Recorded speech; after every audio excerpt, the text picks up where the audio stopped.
tayo uli mga boss. Kasalukuyan ng pinapalitan ng steam valve yung ating boiler. Ayan na yung nakuha natin sa bodega na kapalit. Globe valve na 4 inches diameter. Pinapalitan na ni Edwin at ni Renato. Si Tong naman ay patuloy sa paglilinis ng shell ng ating boiler. Ayan. Meron na rin akong inassign na 2 tao para kabitan na ng flat bar yan. Siyang magiging pagkakapitan ng ating cladding. Dito sa section na ito nakalagay ang boiler na malaki at saka 2 unit ng thermal. Ito ngayon yung ginagamit. Bali spare yan 2 na yan eh. Pag sira ito, pwedeng gamitin yon. Pag may sira naman doon, pwedeng gamitin ito. Yan ang chamber. Ito ang chamber nung small thermal natin. Kaya ako nasabing small ito kasi itong isa na ginawa namin is mas nilakihan namin ng 20% kaysa dito sa isa. Pero okay din yan, kondisyon yan. Sa ngayon, ito lang yung naka-firing. Yan. Ito yung expansion tank nung mas malaking thermal. Ang expansion tank naman nitong isa is nandito sa kabila. Yan. Ito, kami na rin ang gumawa nito. Bali, hindi ko na napapinturahan. Pero dapat ang i-apply na pintura dyan ay high heat or high temperature na pintura. Katulad nito. Para hindi siya masusunog. Kasi mainit ang umiikot na langis dyan. Ang process niyan na thermal oil ang nagiging source of heat ng dryer natin sa dog food. Yan ang ginagamit natin na source of heat doon para sa pagdadry ng dog food. Yan ang chamber. Yung nilipatan ng header na yon sa taas is yung economizer. Tapos diretso na yung pluga sa chimney. Pero may dadaanan muna siyang cyclone para ma-filter yung abo bago pumunta ng dito ng chimney. Yan. Hintayin natin si Paring Cabo sa kasi ito yung magkakabit ng flat bar. Kukuhaan natin kung paano nila ikakabit. Ando na pala yung flat bar, nahakot na pala nila. Yung flat bar na yan lang ikakabit natin dito sa boiler. Hindi siya. Kinukuha pa yung iba doon sa fabrication natin. Hintayin natin hanggang sa maikabit nila para meron pagkakapitan yung aluminum sheet natin. Ayan na mga boss, nag-start na tayong mag-install ng flat bar. Yung flat bar na itong nilalagay dito. Ito na siya. Ayan, naka-welding siya dyan.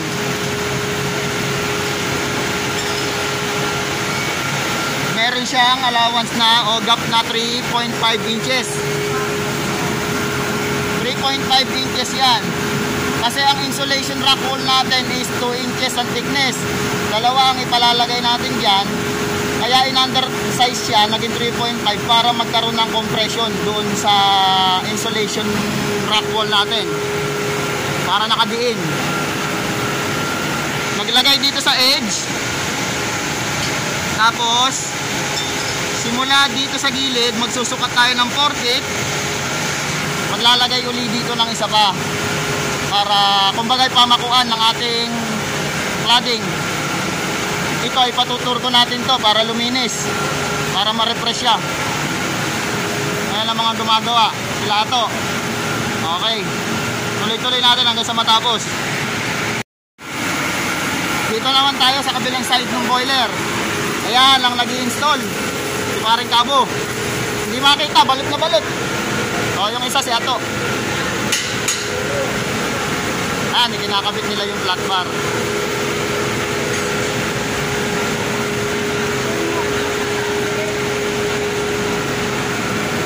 Ayan, kailangan kasi nakaikot yan sa buong shell ng boiler.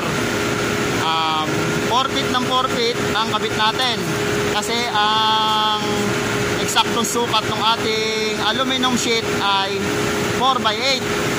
Pero yung horizontal, hindi na natin palalagyan ng pakapitan. Alalayan na lang natin sa pag-rivet para hindi siya mag-warp. Yan. Siguro itong buong maghapon maigagawa na natin yung buong kapitan ng cladding natin. Saka mapatuturko ko na rin yung katawan para ma-refresh na siya. Kasi kung hindi tuturkuhin yan, nandyan lang din yung kalawang yan. Magtutuloy-tuloy siyang sirain yung bakal. Kaya kailangan ma-execute natin yon. Yun. Nakyatin natin yung pinakabit nilang steam valve. Pinapalitan ko kasi siya ng bolt. Kasi maigsi yung in-apply nilang bolt. Hindi ako pumayag. Kasi high pressure to eh. Hindi po pwedeng kapos yung bolt na ikakabit. Kaya nagpapahanap ako sa storeroom kung may available pa. Ngayon kung wala is magpapabili tayo ng rush. Kamukha nito na hindi man lang lumitaw yung bolt and walang naka-apply na flat washer or lock washer. Kailangan kasi may lock washer yan. At saka dapat mahaba yung bolt para siguradong mahigpit na mahigpit siya. And ang paghihigpit nito is hindi basta-basta. Kailangan kung naghigpit ka dito sa kaliwa, yung katapatan naman ang susunod mo na higpitan. Kumbagay pa-cross ang paghihigpit nito. Para yung pagpisa natin sa garlock o sa gasket is pantay. Yan. Bali, na-test na rin natin tong globe valve na to kung okay ba talaga siya. Kinalibrate na natin siya. And maayos naman siya. Kaya talagang ipinalit na natin. Yan ang mga safety device ng boiler. Dalawang relief valve. Pag nag-overpressure, mayroong puputok dyan na isa. At kung magtutuloy pa, mayroon naman secondary na magre-release ng pressure niya para hindi umabot sa aksidente. Kaya tayo may mga safety devices na ganyan. Yan ang purpose niyan. Hindi po pwedeng walang ganyan ang mga high pressure na mga vessel. Kahit sa mga air tank, may makikita kayong mga relief valve. Yan. Pinakuha ko sila ng bolt. Papapalitan natin yan nasa ilalim. Kailangan dyan may lock washer para sigurado. Ayan, nandito naman tayo ngayon sa labas ng boiler section. Bali dyan yung boiler na pinapa-refresh natin. Ito yung kanyang building. At yung bucket elevator na yon, yun na nagdi-deliver ng fuel doon sa boiler. Ayan. Bucket elevator papunta doon sa screw conveyor. Tapos dyan sa building na yan is mayroong silo. Ayan. Merong silo dyan bago mag-drop doon sa boiler.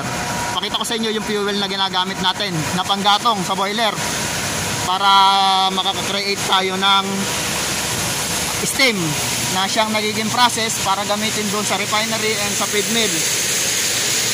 Ayan yung bao. Yan ang baong ginagamit na panggatong. Yan, ang dami niya. Isang buong building yan, puno.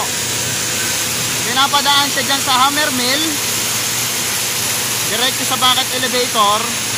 Papunta na yan dun sa silo ng ating boiler. Yan ang ginagamit natin na fuel. Para alam nyo na rin. Ano siya? Bao. Coconut shell.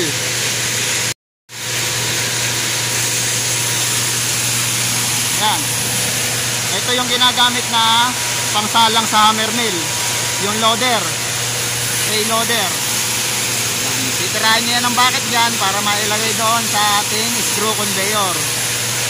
Ginagamit ko rin minsan yan pagkakailangan ko. Ayan mga boss, naipakita ko na rin sa inyo yung ating coal handling system. Yan ang sequence ng ating boiler para sa kanyang fuel.